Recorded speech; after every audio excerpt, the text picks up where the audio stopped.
Alrighty, how's it going? So, I went into a solo adventure practice mode just so there's no timer and I can go over it and I'm not super pressed by the rope or the round timer to actually execute the full combo. I played a couple turns in just to make sure I had as many cards as possible. You can get this going off as early as turn 4, but on average I have gotten these combos on like turn 6, and then maybe you swing on turn 7 because you spent your entire turn doing the combo.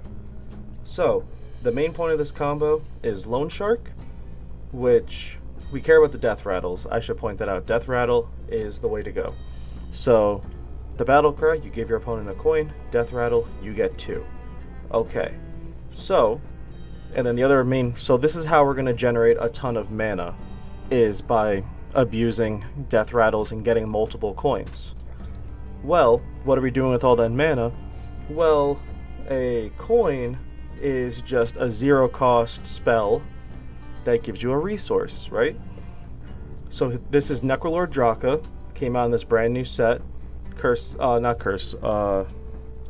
This set just came out, I'm blanking on it. Murder Castle Nathria, which Battlecry equips a 1/3 dagger, but you get +1 attack for each other card you've played. So, if we can find ways to spam gain coins and spam cast those coins and play other cards, this dagger can get to some ridiculous numbers. I have made ones in the 20s. I've seen people make them in the 30s. Possibilities are endless. So, how do we abuse this death rattle?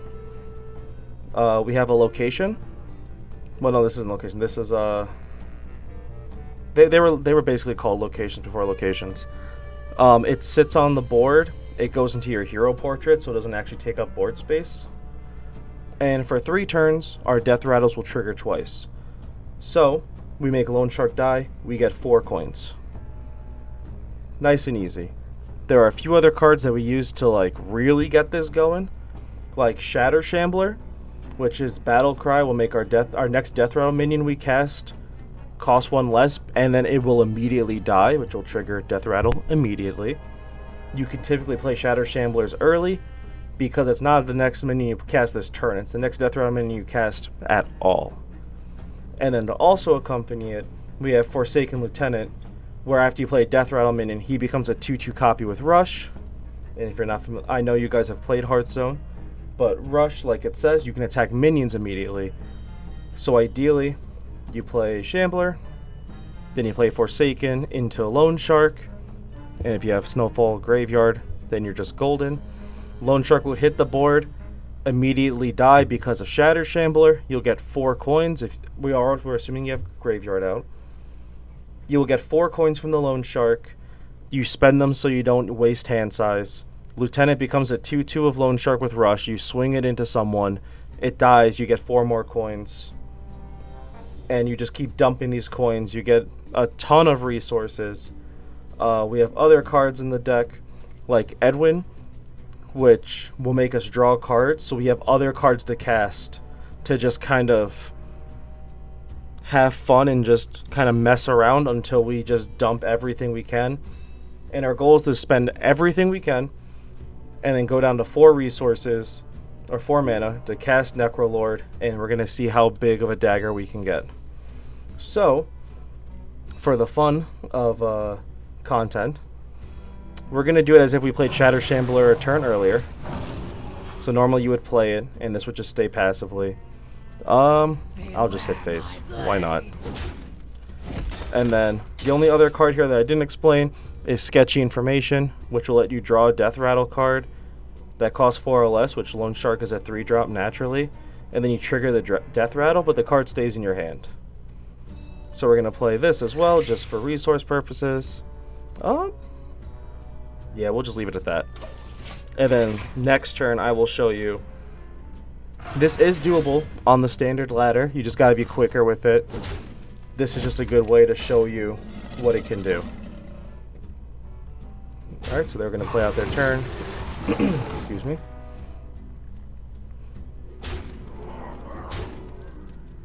And then we're going to make them cry. So another tricky thing to do is watch the hand size so we can maximize this value.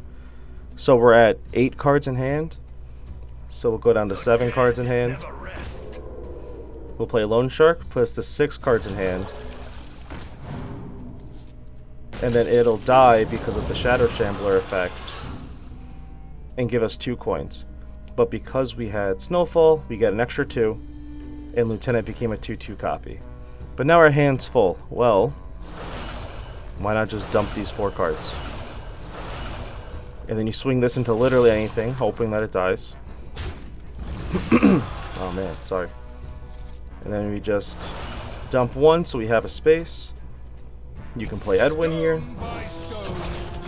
Edwin will draw his cards. We drew Loan Sharks, so unfortunately Sketchy becomes kind of a dead card, but it's a good card just to throw out for when we're just trying to spell sling. So, use the mana. We're at 9. We want to play our other Shatter, so this will auto die. We'll play a Lieutenant. And the beauty thing with Edwin is whenever you cast the card that he drew, which is why it's like sparkling, you'll draw a new card, and then Edwin gets larger, but Edwin getting bigger doesn't matter. For this deck, at least. There are other decks that are just like, how do we make Edwin giant and then swing for lethal?